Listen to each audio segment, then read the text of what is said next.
हमारा आज का टॉपिक है एडमिनिस्ट्रेटिव ट्रिब्यूनल वर्सेस कोर्ट। इस वीडियो में हम एडमिनिस्ट्रेटिव ट्रिब्यूनल क्या होता है ये जानेंगे और एडमिनिस्ट्रेटिव ट्रिब्यूनल और कोर्ट के बीच में डिफरेंस देखेंगे। तो सबसे पहले अगर बात करें एडमिनिस्ट्रेटिव ट्रिब्यूनल होता क्या है, तो ये इसका एग्जिस्टेंस पहले नहीं था। एडमिनिस्ट्रेटिव ट्रिब्यूनल एक तरह से एजेंसी होती है जो कि स्टैट्यूट के द्वारा बनाई गई है। In the 42nd constitutional amendment part 14A में ट्रिब्यूनल के बारे में नई इंफॉर्मेशन इंक्लूड की गई थी, जैसे कि article 323A and 323B provide करता है डिटेल एडमिनिस्ट्रेटिव मैटर्स और other information about the administrative tribunals के बारे में, right. According to this provision of the constitution, tribunals क्यों कॉन्स्टिट्यूट हुए हैं? ताकि वो कोर्ट की बर्डन को कम कर सके और वो इस तरीके से फॉर्मुलेट हो सकें, इस्टेब्लिश हो सकें ताकि कोई वायलेशन ना हो integrity of the judicial system. इसलिए constitution specially by this amendment administrative tribunal का एस्टैब्लिशमेंट का बात करता है। अगर स्टार्ट करें हम डिफरेंस देखना between the court and tribunal, तो नंबर वन चीज़ अगर आप देखोगे, सबसे पहली बात कि कोर्ट जो है ट्रेडिशनल फॉर्म है जुडिशियल सिस्टम का, बट एडमिनिस्ट्रेटिव लॉ क्या है? एडमिनिस्ट्रेटिव लॉ है एजेंसी, सॉर्ट ऑफ एजेंसी जो कि स्टैट्यूट के थ्रू क्रिएट हुई है, जिसके पास कुछ जुडिशियल पावर्स हैं, राइट।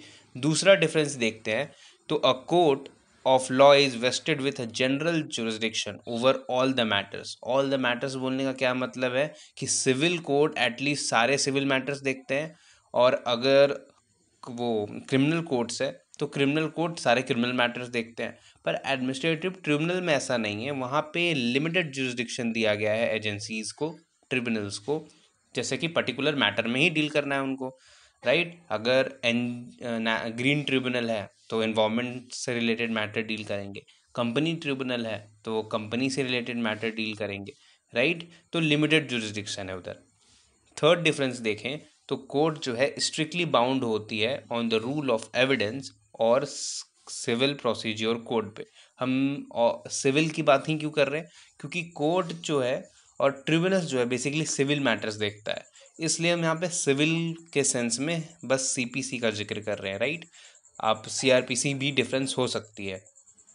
एडमिनिस्ट्रेटिव ट्रिब्यूनल में क्या है कि वो बाउंड नहीं है कि वो एविडेंस एक्ट को फॉलो करे या सीपीसी को फॉलो करे, अनलेस जिस स्टैट्यूट से वो एडमिनिस्ट्रेटिव ट्रिब्यूनल क्रिएट हुई है वो उस पर ऑब्लिगेशन इम्पोज ना कर रही हो।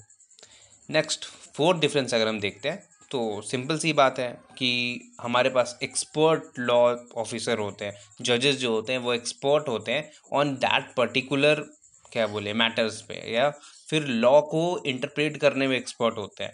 पर एडमिनिस्ट्रेटिव ट्रिब्यूनल में ऐसा कोई भी मेंबर स्पेसिफिकली हो भी सकता है, नहीं भी हो सकता है, कंपलसरी रिक्वायर्ड नहीं होता है, ठीक है, जस्ट फॉर कंपैरिजन, राइट। और कोर्ट में क्या है, पांचवा अगर पॉइंट देखते हो तो कोर्ट में डिसीजन जो है प्राइमरली बेस होता है एविडेंस पे, और कोर्ट में जो मटेरियल प्रोड्यूस किया जा रहा है, जो फैक्ट प्रोड्यूस किए जा रहे हैं उसके बेसिस पे, राइट।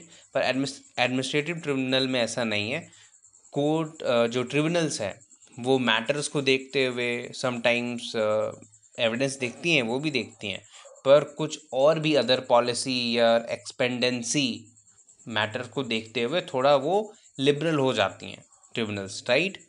कोर्ट में क्या है, 76 पॉइंट और 76 डिफरेंस तो हम देख रहे हैं कि रेस जुडिकाटा जो है कोर्ट में एप्लीकेबल होता है, ठीक है, वो बाउंड होती है, प्रेसिडेंट को फॉलो करे, कोर्ट का जो प्रीवियस जजमेंट वगैरह है उसको फॉलो करे, नेचुरल जस्टिस के प्रिंसिपल को फॉलो करे।